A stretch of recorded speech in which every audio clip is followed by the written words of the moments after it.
وما أرسلناك إلا رحمة للعالمين. کھڑے ہو کر اپنے حق میں بدعا کرتے ہیں، ہم نہیں مانتے تو ہمارے اوپر عذاب لیا. وما کان اللہ لیعذبہم، لیکن اللہ تعالیٰ ارشاد فرماتے ہیں اس دعا کے بعد بھی، اس تمنا کے بعد، عذاب کو مانگنے کے بعد بھی اللہ تعالیٰ ان کے اوپر عذاب نہیں لے کر آئے.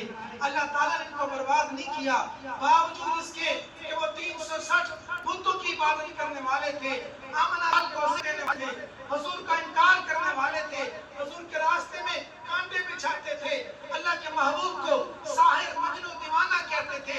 اس بات کے جو ہے وہ حقدار تھے کہ ان کے اوپر عذاب آتا، آسمان سے عذاب آتا، زمین کھل جاتی، وہ زمین میں نکل جاتے، اس کے وہ حقدار تھے.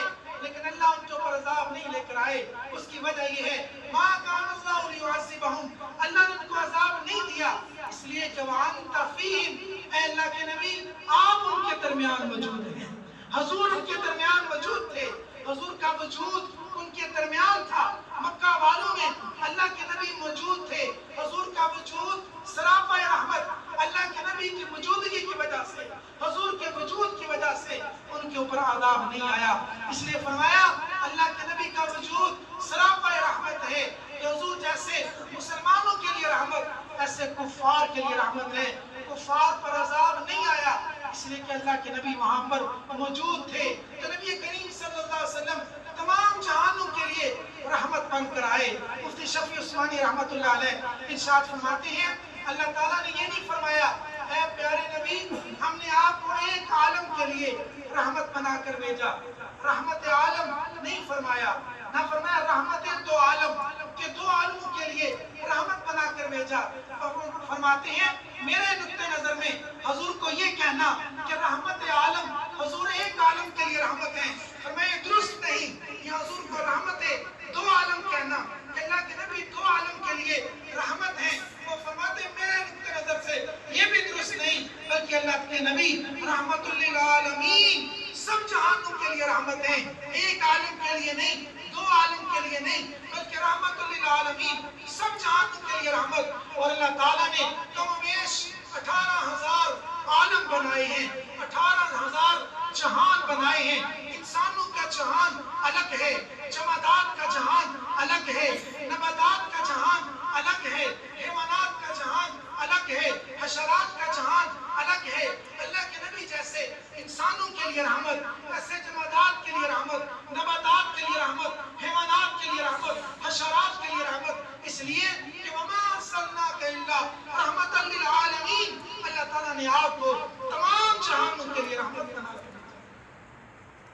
اور حدیث طیبہ میں آتا ہے اللہ کے نبی تشریف فرما ہے بلکہ گزر رہے ہیں، ایک جنگل سے جو ہے وہ باغ کے قریب سے گزر ہوا، ایک جو ہے وہ اونٹ دوڑتا ہوا حضور کی خدمت میں آیا اور آ کر اپنا قدم، اپنا پاؤں، اپنا چہرہ حضور کے قدم مبارک میں رکھ دیا، اپنا چہرہ اللہ کے نبی علیہ السلام کے قدم مبارک میں رکھ دیا. جبریل امین نازل ہوئے، عرض کی یا رسول اللہ یہ اونٹ آپ کے سامنے شکایت کر رہا ہے کہ میرا مالک مجھے چارہ کم دیتا ہے اور میرے اوپر بوجھ میری طاقت سے زیادہ ڈالتا ہے. میرا مالک میرے اوپر بوجھ میری قوت، طاقت، استطاعت سے زیادہ ڈالتا ہے اور چارہ کم دیتا ہے. یہ اپنے مالک کی شکایت آپ سے کر رہا ہے. اللہ کے محبوب علیہ السلام نے اس کے جو ہے مالک کو بلایا اور ارشاد فرمایا اتقوا اللہ فی ھذی البہائم، ان بے زبان جانوروں کے بارے میں اللہ تعالیٰ سے ڈرو، اللہ سے ڈرو، یہ شکایت کر رہا ہے. تو فرمایا وہ جانور بھی آ کر حضور سے شکایت کر رہا ہے. اس لیے کہ نبی کریم صلی اللہ علیہ وسلم کی ذات سب جہانوں کے لیے رحمت ہے، صرف انسانوں کے لیے نہیں، جانوروں کی آنکھ میں بھی حضور رحمت بن کر آئے. اس لیے اس جانور نے آ کر حضور سے شکایت کی ہے. تو رسول اکرم صلی اللہ علیہ وسلم کا وجود رحمت ہے، حضور کی تعلیمات رحمت ہے، حضور کی لائی ہوئی شریعت